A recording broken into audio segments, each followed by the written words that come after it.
Halo semua, perkenalkan kami dari kelompok 8 ingin memaparkan tentang PPH pasal 21.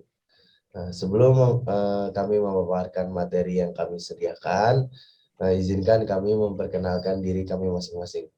Pertama-tama, perkenalkan nama saya Ahlam Nur Sufi. Nama saya Ferdian Ardiliansa. Nama saya Nabila Putri Safira. Nama saya Nurul Ahda. Nama saya Oki Ranata Kusuma.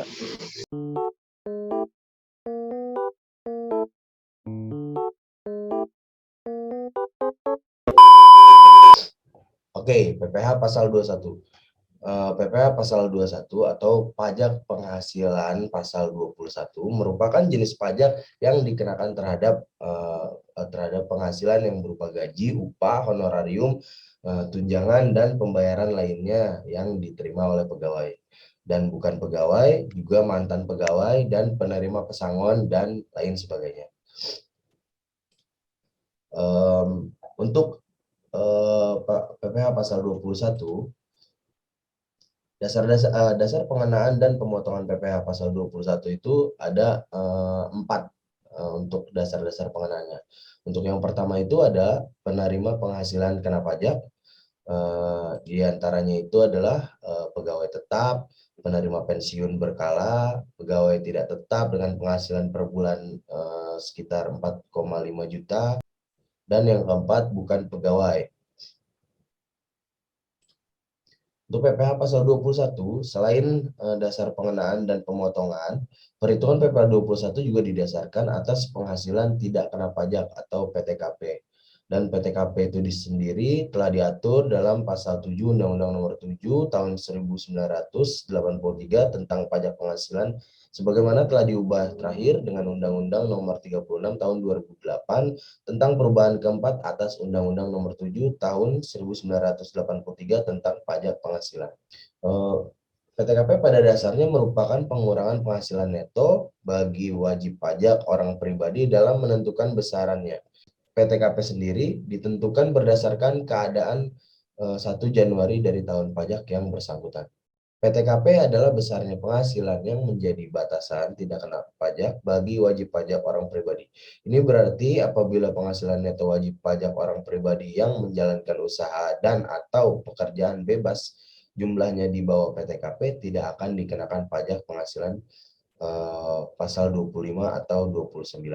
Dan apabila berstatus pegawai atau penerima penghasilan sebagai objek PPh pasal 21, maka penghasilan tersebut tidak akan dilakukan pemotongan PPh pasal 21. Selanjutnya ada metode. Walaupun perhitungan PPh 21 telah diatur oleh Direktorat Jenderal Pajak, namun pada praktiknya setiap perusahaan memiliki metode perhitungan PPh 21 sendiri yang disesuaikan dengan tunjangan pajak atau gaji bersih yang diterima karyawannya. Yang pertama itu ada metode gross yang diterapkan bagi pegawai atau penerima penghasilan yang menanggung PPh 21 terutangnya sendiri. Ini berarti gaji pegawai tersebut belum dipotong PPh 21. Kemudian ada gross up. Gross up itu adalah metode yang diterapkan bagi karyawan atau penerima penghasilan yang diberikan tunjangan pajak gajinya dinaikkan terlebih dahulu, artinya dan sebesar pajak yang akan dipotong. Metode net. Metode net diterapkan bagi karyawan atau penerima penghasilan yang mendapatkan gaji bersih dengan pajak yang ditanggung oleh perusahaan. Untuk selanjutnya, kami akan memperlihatkan contoh perhitungan PPh pasal 21 dari berbagai jenis. Berikut contoh untuk PPh per bulan yang akan disampaikan oleh Nabila. Silakan. Di sini saya akan menjelaskan PPh 21 gaji tahunan. Sarah bekerja di PT Abadi dengan memperoleh gaji 7 juta. Untuk mengetahui PPh per bulannya, maka gaji per bulan Sarah 7 juta dikurangi oleh biaya jabatan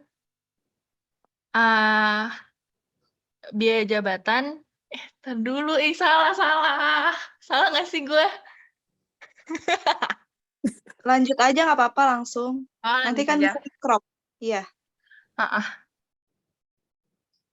Apa? Ya, ulang dong, ulang. Ya udah ulang Ulang, dari ulang. awal, nggak apa-apa. Ya udah ulang, Oh, nanti lanjut. di-crop Oh, kan. gitu. Di sini saya akan menjelaskan PPh 21 gaji tahunan. Sarah bekerja di PT Abadi dengan memperoleh gaji 7 juta. Untuk mengetahui PPh per bulan, maka gaji per bulan Sarah 7 juta dikurangi oleh biaya jabatan 350.000. 350.000 itu dari gaji per bulan dikali 5%. Lalu dikurangkan juga dengan iuran pensiun 200.000.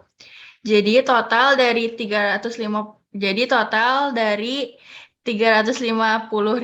ditambah 200.000 sama dengan 550.000. Penghasilan neto itu 6.450.000 dari gaji per bulan dikurang total pengurangan biaya jabatan dan iuran pensiun.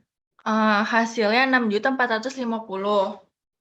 Lalu penghasilan neto disetahunkan itu 77.400.000 dari penghasilan neto dikali 12 bulan.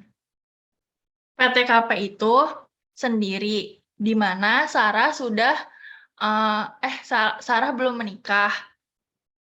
Itu dari ketentuan PPh 21 itu 54 juta. Yang kawin itu Sarah sudah menikah dan memiliki tanggungan, yaitu suaminya. Dari PPh 21-nya itu 4.500.000. Jadi total PTKP tersebut yaitu 58 juta.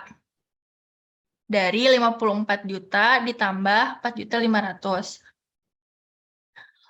Untuk penghasilan kena pajak dalam setahun itu 18.900.000 dari penghasilan neto setahun dikurang total dari PTKP. Untuk PPh 945 itu PKP setahun dikali 5%. Dan untuk PPh per bulannya itu dari PPh yang 945 dibagi 12 bulan. Jadi hasilnya 78.750.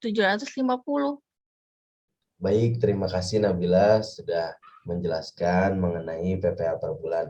Selanjutnya, Ferdi akan mencoba untuk memberikan contoh berikutnya. Dipersilakan Ferdi. Sarah pada bulan Januari sampai April mendapatkan kenaikan gaji sebesar 2.500.000. Namun kenaikan gaji Sarah dirapel, jadi penghasilan neto Sarah 16.610.000. 6.610.000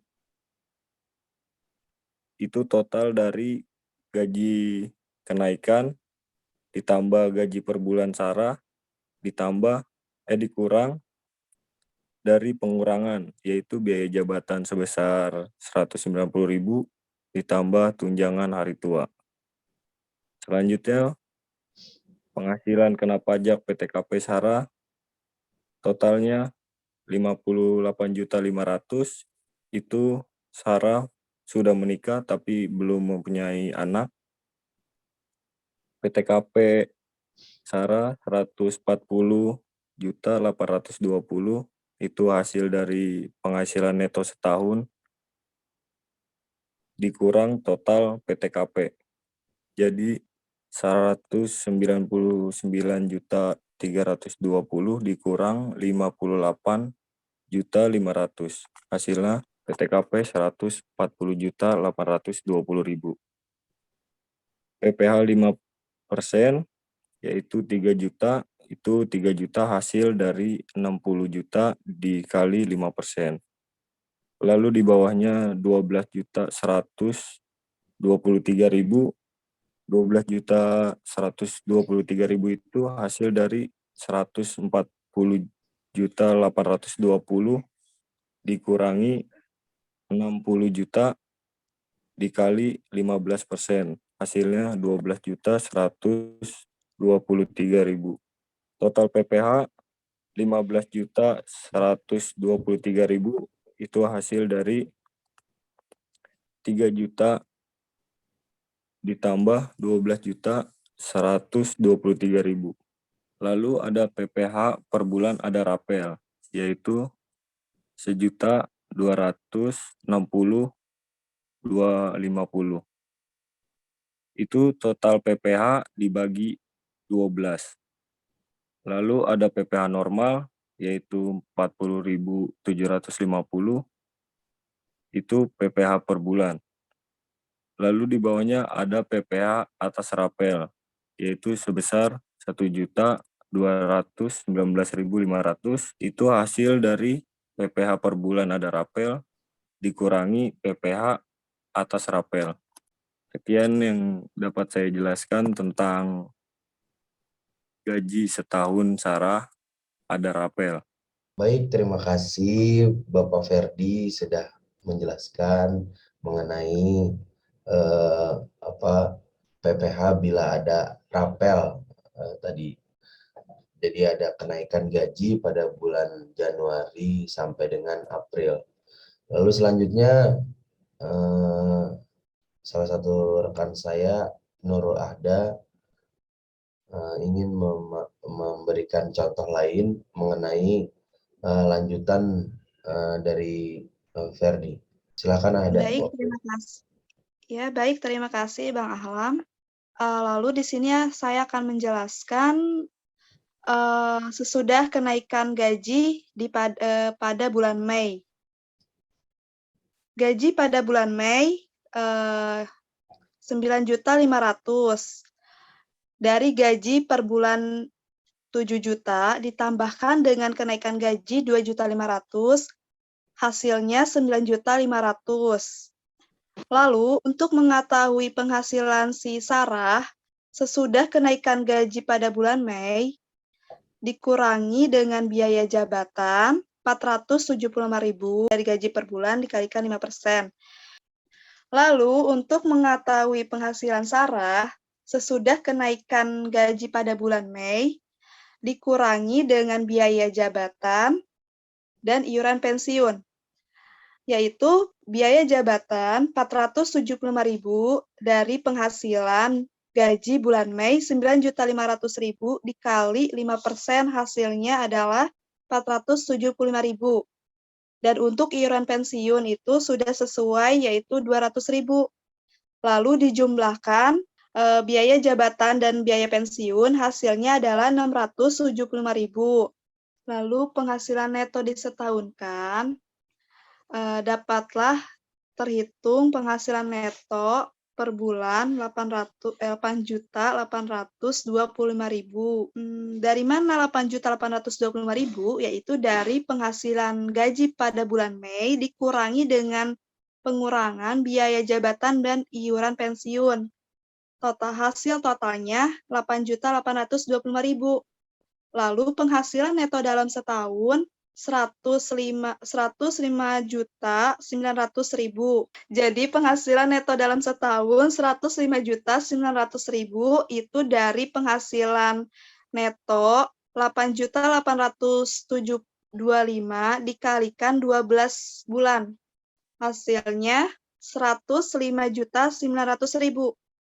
Untuk mengetahui PTKP penghasilan tidak kena pajak yaitu sendiri 54 juta karena Sarah sudah menikah namun belum mempunyai anak. Jadi itu terhitung dari kawin 4.500.000. Lalu PTKP hasil totalnya 58.500.000 dan untuk selanjutnya mengetahui hasil PKP penghasilan kena pajak dalam setahun, yaitu 4.400.000,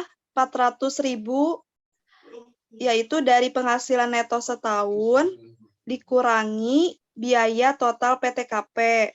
PPh-nya yaitu 7.110.000 dari PKP setahun dikalikan 5%. 4.400.000 dikali 5%, hasilnya adalah 7.110.000. Lalu selanjutnya untuk mengetahui PPh per bulannya yaitu 592.500, hasil dari PPh 7.110.000 dikalikan 12 dan hasilnya 592.500. Jadi PPh pada bulan Mei yaitu 592.500. Sekian contoh yang saya dapat berikan. Terima kasih. Baik, terima Mohon kamu. kasih Ibu Nurida sudah membantu menjelaskan mengenai contoh gaji kenaikan gaji pada bulan Mei. Selanjutnya untuk gaji tahunan dan bila ada THR yang akan dijelaskan oleh Saudara Oki. Dipersilahkan. Ya, terima kasih Bang Ahlam atas waktunya yang diberikan. Sebelumnya perkenalkan, nama saya Oki Ranata Kusuma. Saya di sini akan menjelaskan cara penghitungan PPh terhadap gaji tahunan ditambah dengan THR. Bisa kita lihat, kita simpulkan saja, ada seseorang bernama Anton dengan penghasilan gaji per bulan sekitar 7 juta rupiah. Nah, ditambah dengan penghasilan THR-nya itu sekitar 7 juta rupiah. Dan kita harus memasukkan beberapa pengurangan, salah satunya yaitu biaya jabatan dan iuran pensiun yang sudah ditetapkan sekitar 200.000. Di mana kita bisa mendapatkan biaya jabatan yaitu dengan cara mengalihkan penghasilannya itu dengan 5%. Artinya gaji per bulannya itu dikalikan 5% sehingga kita mendapatkan hasil 350.000. Untuk itu tinggal kita jumlahkan biaya jabatan dengan iuran pensiunnya itu yang 350.000-nya ditambah 200.000 sehingga mendapatkan hasil 550.000. Untuk itu kita akan mendapatkan penghasilan neto per bulannya itu dengan cara menambahkan gaji per bulan ditambah THR dikurangi biaya jabatan dan iuran pensiun sehingga terdapatlah penghasilan netonya itu sekitar 13.450.000. Lalu kita akan mencari penghasilan neto dalam setahun. Caranya hanya kita perlu kalikan saja 12 bulan. Artinya si penghasilan neto per bulan dikali 12 dan kita akan mendapati hasil dengan jumlah 161.400 rupiah. Setelah itu kita akan mencari penghasilan tidak kena pajak terhadap saudara Anton tersebut. Di sini kita mengetahui Anton sudah berkeluarga dan memiliki 1 orang istri namun belum memiliki anak. Artinya penghasilan dia apabila sudah menikah saja dijumlahkan dari 54 juta dengan tanggungan seorang istri ditambah 4.500.000 sehingga penghasilan tidak kena pajak totalnya itu menjadi 58.500.000 rupiah. Nah, selanjutnya kita akan mencari penghasilan kena pajak beliau.